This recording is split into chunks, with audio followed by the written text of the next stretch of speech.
Hello, good morning. How are you?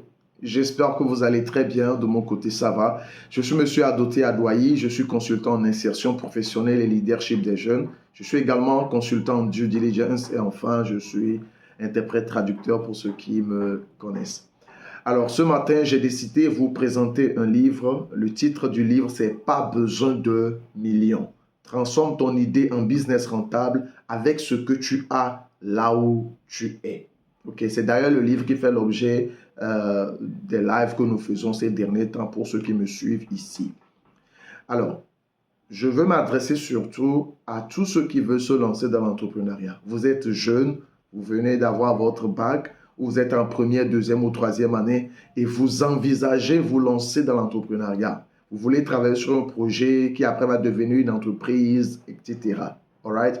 Ou alors, vous êtes déjà en train d'exercer une certaine activité, donc vous vous êtes lancé dans l'entrepreneuriat, mais les choses n'évoluent pas comme il faut.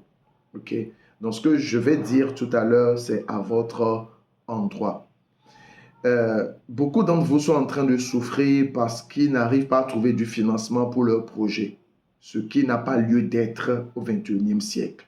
Mais le problème, c'est que beaucoup d'entre vous ne savez pas exactement comment structurer vos projets. Vous n'avez pas de structure, vous n'avez pas de business model, vous ne maîtrisez pas en fait votre business. Ce qui fait que c'est difficile pour les investisseurs de vous donner de l'argent pour vos projets. J'ai eu à travailler sur beaucoup de dossiers de financement en tant que consultant en due diligence. Et récemment, j'ai travaillé sur un lot de dossiers et c'était triste en fait de constater qu'il n'y avait pas de Togolais. Il y avait des jeunes qui provenaient du Sénégal, du Mali, même du Bénin à côté. Mais il n'y avait pas de projet togolais dans les dossiers sur lesquels moi j'ai eu à travailler. Et ça m'a fait comprendre en fait que beaucoup en fait sont ignorants de comment se positionner pour recevoir du financement. Ok. Donc ce que j'ai essayé de faire dans ce livre, c'est de vous conduire étape par étape pour que vous ayez un projet qu'on peut réellement financer. Est-ce qu'on est ensemble? Et de l'autre côté, pour ce qui est des mécanismes de financement, il y en a plusieurs. Il y en a qui se contentent juste sur les sources de financement qu'on a au Togo. Ce n'est pas mauvais. Ok, ce n'est pas mauvais. Mais en fait, vous vous privez d'autres opportunités qui existent aujourd'hui. Est-ce que vous comprenez? Il y a beaucoup d'organisations. Moi, j'ai travaillé avec la Fondation Mastercard qui finance les projets des jeunes en Afrique. Donc, en fait, il y a du financement, c'est ce que je veux dire. Je ne vais pas trop entrer dans les détails. Il y a du financement. Mais le problème, c'est qu'on n'arrive pas à se positionner. Donc, si tu as des problèmes de financement, tu veux te positionner pour recevoir du financement. Il y a même la fondation de Jack Ma. Vous connaissez Jack Ma, le fondateur d'Alibaba, qui a une fondation qui finance les projets des jeunes en Afrique. Okay? Et il y en a qui ont déjà reçu du financement, etc., parce qu'ils avaient des projets qu'on pouvait véritablement financer. Ce n'est pas comme s'ils sont en train de faire quelque chose et puis ils cherchent juste de l'argent pour manger à leur faim. Et les gens qu'on a eu à financer, ce n'étaient pas des gens qui ne maîtrisaient pas leur business. Donc, dans ce livre, ce que j'ai essayé de faire, c'est quoi? Tu es jeune étudiant. Et moi, je vais t'encourager, surtout si tu es étudiant, okay, en première, deuxième ou troisième année, surtout en première année. Tu es étudiant, tu veux te lancer dans l'entrepreneuriat, je vais te recommander ce livre. Pourquoi je parle de première année? Je vais dire ça avant d'aller dans le livre, okay? De parler des chapitres du livre. La plupart des projets qui sont financés aujourd'hui, quand vous tenez compte des critères, doivent avoir 3 ans d'existence. C'est-à-dire que vous avez commencé votre projet, vous avez une entreprise, il vous faut au moins 3 ans d'existence. Voilà, ça vous permet de véritablement tester l'idée que vous avez. Essayez de voir, OK, qu'est-ce qui marche, qu'est-ce qui ne marche pas, etc. Est-ce que vous voyez? Il y a bien sûr des projets qui sont financés à l'étape d'idée. Il y a des organisations qui financent ce genre de projets. All right? Yeah.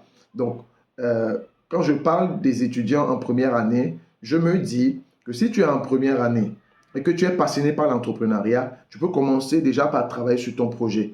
De telle sorte qu'à la fin de ton parcours, tu as ta licence. Après les 3 ans, tu as même ton projet qu'on peut financer. Tu as déjà essayé, tu as fait tes preuves. Donc, durant les 3 premières années, tu ne cherches pas tant à faire beaucoup de chiffres. Ok, tu ne cherches pas beaucoup de financement extérieur. Tu travailles sur tes propres fonds. Ça te permet de faire des erreurs, de minimiser également les risques et de ne pas être vraiment endetté. Est-ce que vous comprenez? Et pour les étudiants, je dis ceci en passant. Si tu es étudiant, avant de vouloir te lancer dans l'entrepreneuriat, cherche une activité génératrice de revenus. Parce qu'il faut vivre pour entreprendre. Cherche une activité qui te génère de l'argent. Avec ça, tu arrives à manger, tu te déplaces, tu prends soin de toi. Et là, maintenant, tu peux réfléchir sur ce projet entrepreneurial. Parce que de l'autre côté, on n'entreprend pas juste parce qu'on veut gagner de l'argent. On veut résoudre des problèmes. Mais ça prend du temps. Il faut étudier le marché. Il faut se positionner. Il y a la concurrence qui est là. Ça, c'est du travail, en fait. All right? Donc, déjà en première année, si tu arrives à bien définir ton idée et tu commences par travailler dessus, d'ici 3 mois, tu peux t'en sortir. N'attends pas la fin de ton parcours. Je vais avoir la licence et après, maintenant, je vais voir ce que je vais faire. C'est ce qui fait que beaucoup aujourd'hui sont dans des problèmes. OK? All right. Donc, dans le livre, au premier chapitre, tu vas voir comment trouver une idée. Comment on trouve une idée. Voilà, comment on trouve une idée. Et de l'autre côté, je vais dire ceci en même temps. Et quand vous voulez vous lancer, n'essayez pas de trouver l'idée du siècle. Ça, c'est le point numéro 1. Cherchez des problèmes aigus dans la société. Des problèmes pour lesquels les gens sont prêts à payer. Okay? Parce qu'il y a des gens qui sont déjà habitués à vivre avec leurs problèmes. Est-ce que tu as compris? Et donc, si tu perds ton temps à travailler sur un projet, un produit ou un service, et puis après, tu vas vers eux, ils vont te dire que ce n'est pas nécessaire parce que voilà, ils sont déjà habitués à vivre avec leurs problèmes. Okay. Donc, au premier chapitre, on parle de comment trouver une idée. Et là, à la fin du premier chapitre, vous avez ce qu'on appelle le Lean Canva. C'est le tout premier document que tu dois essayer d'avoir pour avoir une idée globale de ton business, de ce que tu veux faire. Le Lean Canva. Donc, vous allez voir, j'ai mis le tableau dans le livre. Vous allez essayer de remplir cela. OK? Donc, il y a comment trouver une idée au premier chapitre. Deuxième chapitre, comment valider son idée. Une chose est d'avoir une idée que toi, tu estimes être l'idée du siècle, une très belle idée qui va générer beaucoup de chiffres. Une autre est que les clients ou bien les consommateurs puissent effectivement dire oui, ce que tu veux apporter, c'est vraiment essentiel, on en a besoin. Okay? Donc, il faut valider l'idée. Il faut valider l'idée. Si tu veux te lancer dans le e-commerce, par exemple, avant d'aller sur Alibaba, commande ici. C'est l'un des moyens de valider l'idée. Tu te dis que okay, les gens ont besoin d'un certain produit. Avant de commander sur Alibaba, trouve un fournisseur local, achète une douzaine, essaie de voir si tu peux vendre. Tu as vendu, c'est bien. Achète encore une autre douzaine. Tu as vendu, ok. Donc tu vois que les gens sont déjà intéressés. Là, tu peux penser maintenant à vouloir commander sur Alibaba. Est-ce que tu comprends? Donc, il faut valider l'idée et avoir ce qu'on appelle un MVP. J'ai mis des termes techniques également dans le livre parce que la plupart du temps, pour recevoir du financement, surtout des pays anglophones, il y a des termes techniques que tu dois maîtriser. OK? Anglais, des termes techniques anglais, bien sûr. Donc, au chapitre 3, on a parlé de l'art de générer des revenus. Okay, on a parlé de business model, Canva, qui paie, comment et pourquoi, etc. On a parlé de ça au chapitre 3. Chapitre 4, comment se démarquer de la concurrence parce que tu n'es pas le seul. Et à un moment donné, il y a d'autres qui vont également venir sur ce segment de marché. Donc, comment tu te démarques de la concurrence. Comment créer des contenus de qualité, créer sa marque, etc. Chapitre 5, comment poser des fondements solides. Comment choisir sa forme juridique. Parce qu'à un moment donné, il faut se formaliser. Mais à quel moment tu te formalises? On a parlé de ça également dans le livre. Au chapitre 6, on a parlé de comment constituer une équipe. Okay? À quel moment est-ce que je dois embaucher? Comment je fais pour garder mes collaborateurs avec moi? Au chapitre 7, comment convaincre, négocier et lever des fonds? C'est là où on a parlé de comment pitcher un projet, c'est quoi un pitch desk, etc. Chapitre 8, comment passer à l'échelle. À un moment donné, on veut aller un peu plus loin.